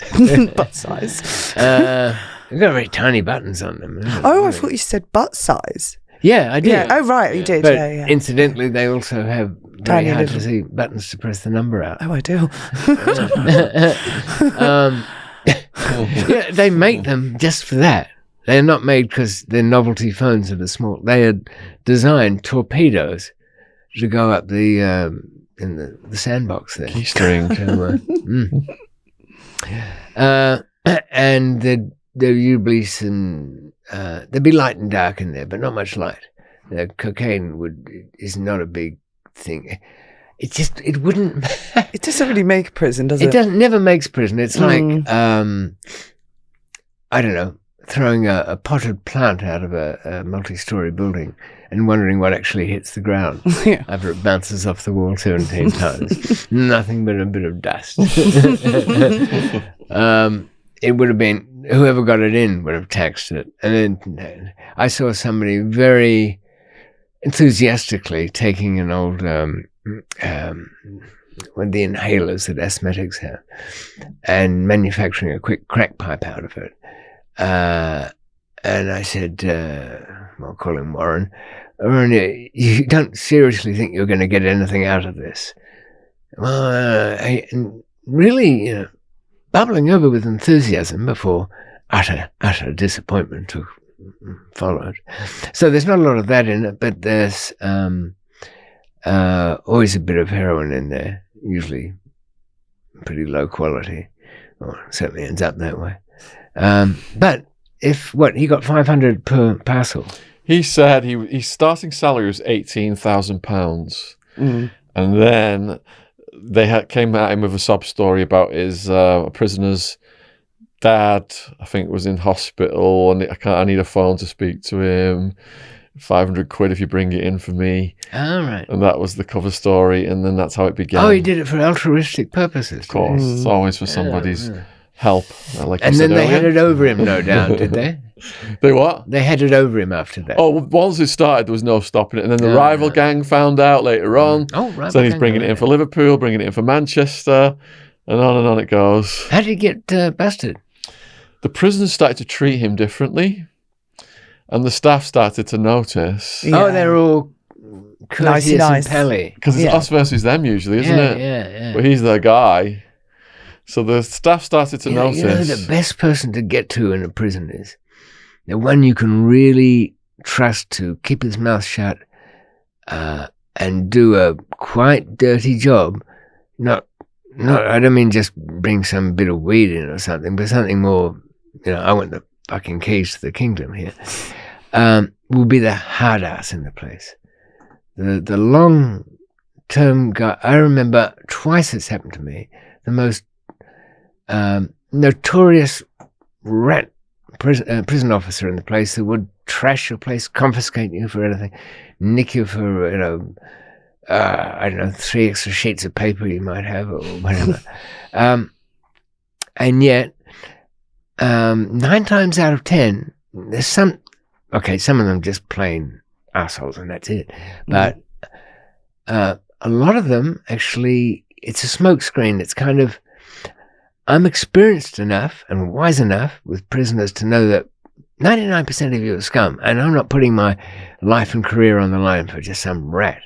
But once if you're cultivating them in a way, you, by various means,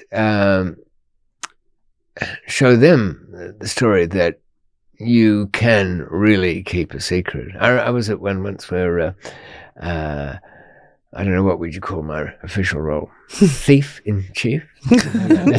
I was in charge of ordering the supplies for the outside cafe, and when I got the job, the governor threw me the keys to the place. Said, "Don't let any of those bastards at the cash till." Well, I don't think prisoners come here to eat anyway, do they? He said, "I don't mean them. I mean the other officers. Don't believe anything they said and don't give them credit." So, they got along well. I was allowed to run around at night, and I was robbing the kitchen stores from the main store place, but the head chef in the kitchen. We had a long list of stuff I could get in town, like black olives, calamata he liked, and some other things. And the water wasn't working in my suite. Have I ever shown you the picture of that cell? It had an ensuite bathroom in it and drapes and water. Could you email us that picture to put on the screen? I will. I did it as a kind of panorama too. So anything worth taking, I used to get the head cook to say that they were short, so it would be ordered in. So none of the food from my cafe actually came out of the cash that went in the till. It all came from the prison store. So I had a key made of that. And I'd taken, so I kind of knew what the things looked like.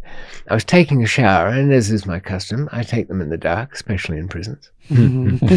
And I'd finished off and was drying, and I saw a hand push a big load of supplies in under the bench where the towels used to hang.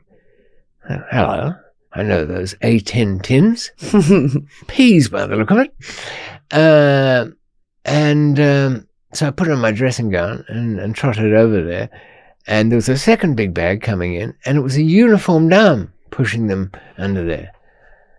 Hello, Mr. Smith. Surprised to see you out this late. Oh, scared the life out of me. I thought it was one of those bastards. Who do you mean? My other officers. Who do you think? I said, you've been a bit of late night shopping, some bargains to your head. Do you need a hand with that, or you'll be right carrying it? Well, we were friends after that. I mean, we were pretty friendly anyway, but I had a family to feed. But it can make for some uncomfortable things. I used to get daily from this prison. So when I'd come back on Sunday nights, if he was on duty, and he was a senior level up, he thought I knew he was on. I didn't care whether he was on or not. I mean, everything I used to bury in the garden anyway. It's so many ways to get things in that place. People used to leave that open prison at night, go and do robberies of late-night betting shops and come back in. They had an alibi inside, at least. So old Mr. Smith used to break a leg getting out of his desk to get over to check my bag, like, David, you could have told me you're coming back. I'm not even looking. There's nothing in there. Yeah, right. Of course there's not. So there was no bribery necessary in that. But where, if you're after something where you really can't reach a hurdle, where you need something left open or to get away, you won't be able to trust anybody except the bastard. And he's the one you ask. Because if he says no, it's always possible, he won't rat you out. Because nobody will believe that a prisoner came to him and asked him to do something. That's one. So he'll just keep an eye on you. But I'll bet you in 6 months, he'll be back saying, and what was I supposed to get if I did all of that? That's where you play the music and the credits and the curtains close because you're out of there. And it varies place to place. Pakistan's the most subtle bit of card playing I've ever had, because all across the Indian subcontinent you are the golden goose. You are the one who provides the money. If it's something to do with your freedom, why would you let the golden goose go? You don't do that. You hand him to somebody else who can have another turn with the golden goose, and you sell the golden goose to somebody. It is so difficult to arrange everything. You have to... So many times, Shaun, people would come in, Europeans, and I'd say, look, pull up a seat. I can order from the Hyatt if you want. You can have the Marriott if you don't like their pastries. Just relax. You're not going anywhere. Everybody gets bail after 2 years. It's the law. No case ever finishes. You'll see lawyers, judges, everybody in here.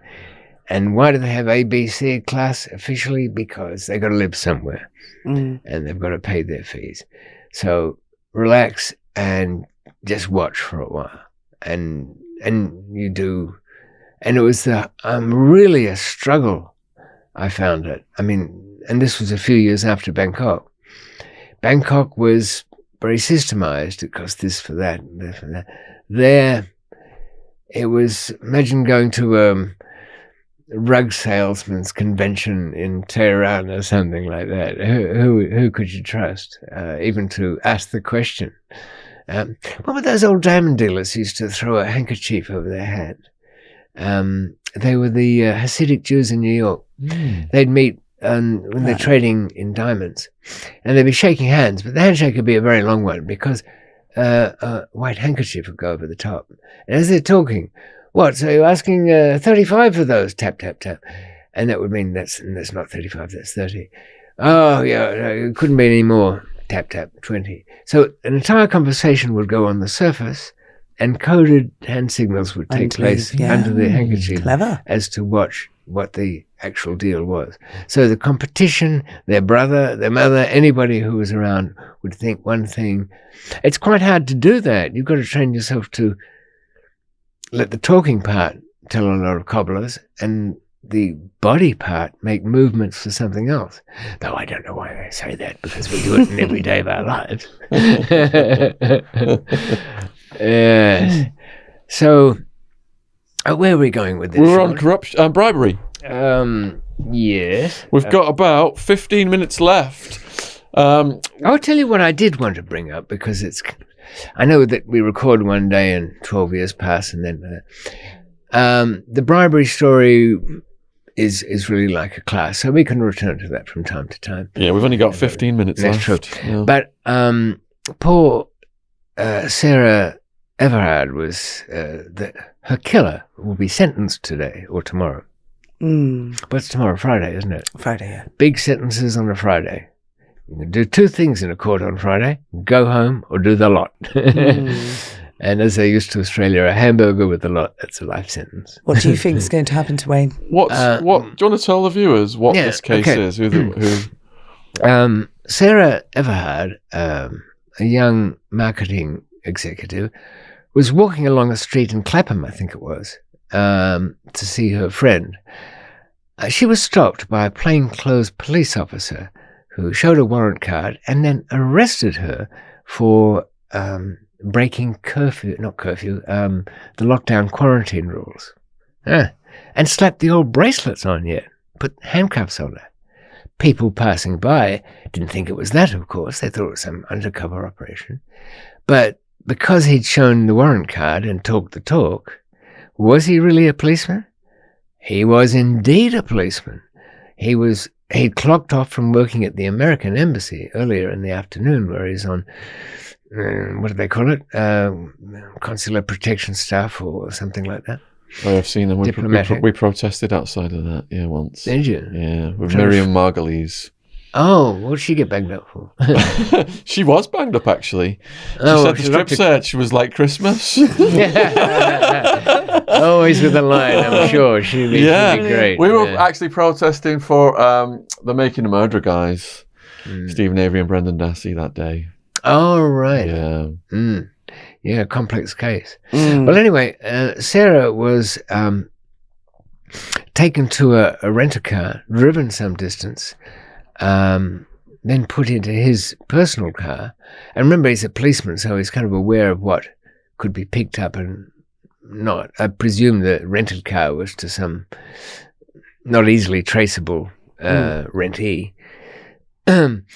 Drove her to some bit of property that he owned down in Kent, raped her, strangled her, and burnt her body in an old refrigerator. Various things made the police turn up there within a week or so, just to ask him. I don't know, you'd have to look up the case to know what tipped them in the first place. I think it was something about the CCTV, but I believe it was the rent-a-car that was the main thing. He said no, don't know anything about her. Then he told a bunch of lies about had his life threatened by some criminal gang, and if he didn't come, we'd kidnap some girl off the street. The old white slavery story. I mean, I heard it once and heard it a million times. Actually, it was quite novel in a way. But I think I blame that down to Taken and Taken 2, those movies. Great films. White slavery. You can't even get regular slavery. Never mind white. You must tell you about Ted Eastwood once. He kidnapped a busload of children. And he got caught because he was down at McDonald's ordering 20 kiddies meals, and he had to come back because he got the wrong flavoured milkshake. Oh, really? And then these kids had him bossed around. The school teacher kicked the door up. Anyway, so Sarah's dead. Now, this psycho is a policeman who was allowed to carry firearms. And here is the real issue. These CCTV images have been pieced together in the sequence of her going out, her in a shop buying a bottle of wine, him driving past in his car, taken from very slight images sometimes. A passing bus or a shop, okay, you expect that, a shop security camera. But I saw in an interview last night that the interviewer asked a quite pertinent question to nobody actually from the police directly were willing to stand up on this one, but he was an old detective who'd been part of the police association. So what is a woman out alone who gets stopped by a police officer in plain clothes at night, who shows a card, a warrant card, which is his ID? Should she cooperate and go with him? Allow herself to be handcuffed? Which would be pretty unusual for a lockdown breach, wouldn't it? And he was stuck there. The policeman said, "Oh, no, yes, I would advise people to cooperate. But she did, and she's dead. Yes, but hey, that's a very rare event. But it happened. Okay, but he was a psycho. We missed the warning signs. He somehow slipped through the net. What net? I mean, they're so desperate for people to work. You'd have to be... Look, people join the police force for a steady job, sure, but it's also a job which you could get, spat at, annoyed, betrayed by your superiors. Well, that can be anywhere. Lots of unpleasant things about it, mostly the boredom, I would think, of sitting around a lot. So it's going to attract uniform freaks, people who like to play out their fantasy of what police life is like and be able to do it, or loners who somehow can't make friends with anybody, join an organization like the army or that, and sadly still find they can't make any friends. How would they be detected? But really, don't you think that questioner was right? Yeah. How is, particularly a woman? I think in a It's man. not being funny. I would have done exactly the same. Well, you would have gone along with it. 100%. Yeah. Really? If I'd seen it, Probably would have questioned. I would have stuck my nose. I would have risked a nicking rather than see that go on. If he said, bugger off, this is a drug case, I thought, well, yeah, you do what you like in those. But if he said he was trying to, put the manacles on her over a lockdown breach, and they will nick me too because I'm out. But that's where your experience comes into play, isn't it? Station sergeant will have a good laugh over this one when we get in there. I can't wait. The beating up and nicking grannies in Australia. As a hobby, or lockdown breaches? Oh yeah. And also 2 women enjoying a coffee who got arrested. Yeah, that's true. Yeah, they did. But that's usually in the countryside, isn't it? Oh yeah. You don't get London police getting tangled up in stuff in a hurry. So what's going to happen to this psycho cop? Well, no, viewers will have already known. The argument in court today is mostly his lawyers trying to get him a life sentence. He accepts that, but he doesn't think he should be given an all-of-life sentence. There is such a thing where a person gets sentenced to all his or her life. But really, I must say I've never seen it actually happen where somebody dies in the prison. It does, but not often. Dennis Nielsen, he was an ex-cop. How long did he get? All life, but he had lots of bodies. Oh, right. Onto the floorboards. Yeah. I mean, in a way, it's true. Anybody can be a lunatic like that. And he did... do you think he looks like a lunatic? Dennis Nielsen. No, Wayne Cousins. I've not seen what he looks like. Yes, psychopath. Yeah. If I hadn't switched my phone off, I could show you. I've kind of listed a whole lot of psychos. Nothing wrong with me. Psychos in there to try and Joe, do a story. If you go in my bag, there's a paper. Because the media was shocked when Dennis Nielsen got arrested. Yeah. Because when they actually saw him for the first time and he showed his face, he just looked like someone you'd pass on the street and not think anything about, like a librarian. He was working at the job centre after the police, actually. Really? Yeah. Oh, is that him? Mm-hmm. Okay, what's your pronouncement there? What's your pronouncement? Would you say let's have a look at him. Patent psychopath? Or I know what he looks like. Well, thing is, are you able to put, I know you don't want to there, but just that smile. To put a little image at the back there. It's the eyes. So we know it's the eyes. And this is her, is it? Yes. That is so sad. It's more than sad. And her family have said, and I'd go along with that, naturally enough, that their torment is knowing that her last hours were horrible, terrifying, and spent in the company of this complete scumbag. He's bashed his head against the wall a couple of times while in custody, but not hard enough. Must do better. He'll end up going to, I'd say... Monster Mansion. Little Hay. I think... Wakefield is Monster Mansion. You've been told off for calling it that. Yes. Well, the thing is...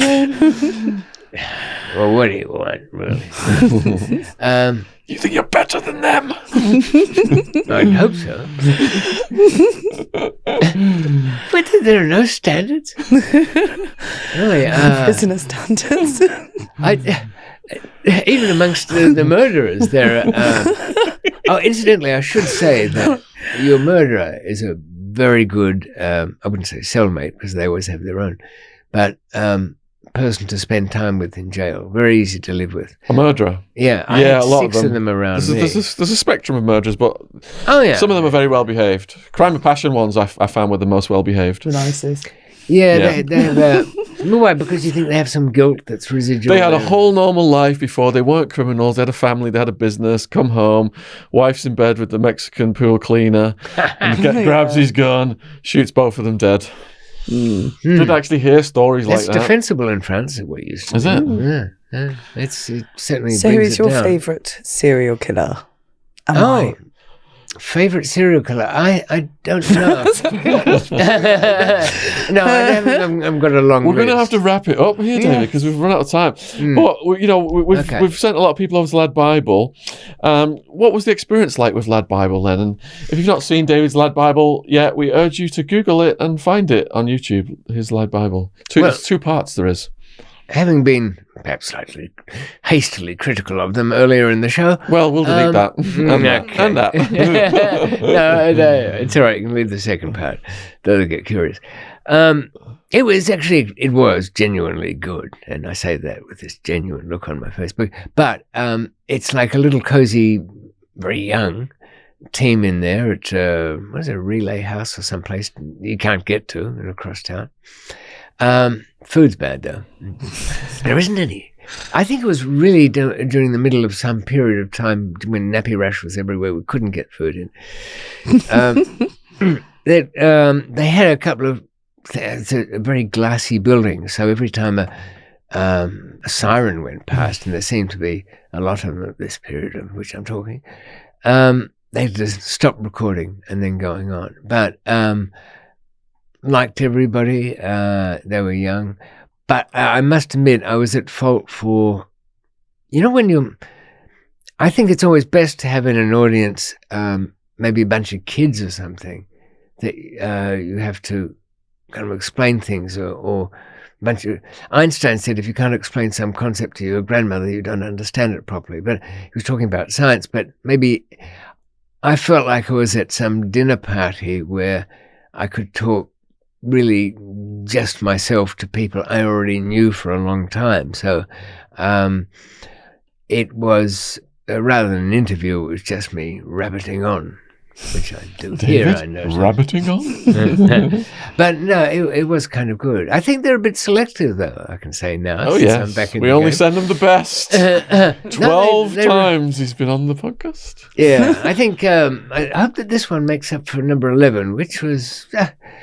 wasn't... He's a perfectionist too? No, I didn't have my breakfast entirely that day and the snack on the motorway. So we urge you to watch that. Well, I'll put it in the description box, the Lad Bible, part 1.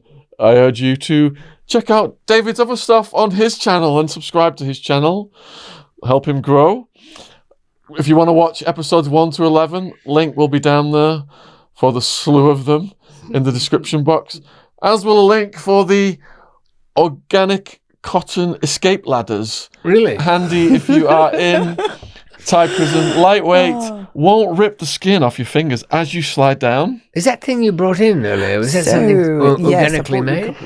Ooh, look at these. I think I'm due something of a gift. I'm easily bought. Premium organic hoodie for you. Let me check the Premium size. organic hoodies. That's one's yours. I love that colour. Put them on a model. We should put these on, shouldn't we? I guess so, yeah. The colour is faded denim. The Yiddish comes out. And I feel the fabric. Huh? Oh, it's so soft, isn't it? It is. In fact, I must say... I just want to rub this against my hand. I like this kind of thing. Oh, brilliant. Yeah. Now I'm going to wear it over this sailor's woolen jumper in case the Titanic goes down. But, Do you need a hand? No. Perhaps later. Getting out of it. Oh, hang on. Where's the head? Oh, I see what you mean. Look at that. Smart. Isn't that? I could get up to all kinds wearing this. Well, I think as a pair, need one of those scooters. well, wasn't there some kids show on television where they had a couple of turnips made up to the, but not necessarily in There blue. you go. That'll keep you warm this winter. Wow, that will. And I can do all my shopping in this back pouch here.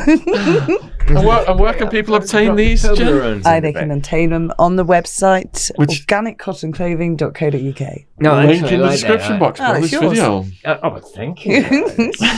I'll treasure it. No, really, I was a bit dismissive when you said hoodie, but this is. I noticed you were wearing one in your last one. You had a hoodie. Oh, I had a Gap one on, but I was we don't want to advertise them. Yeah.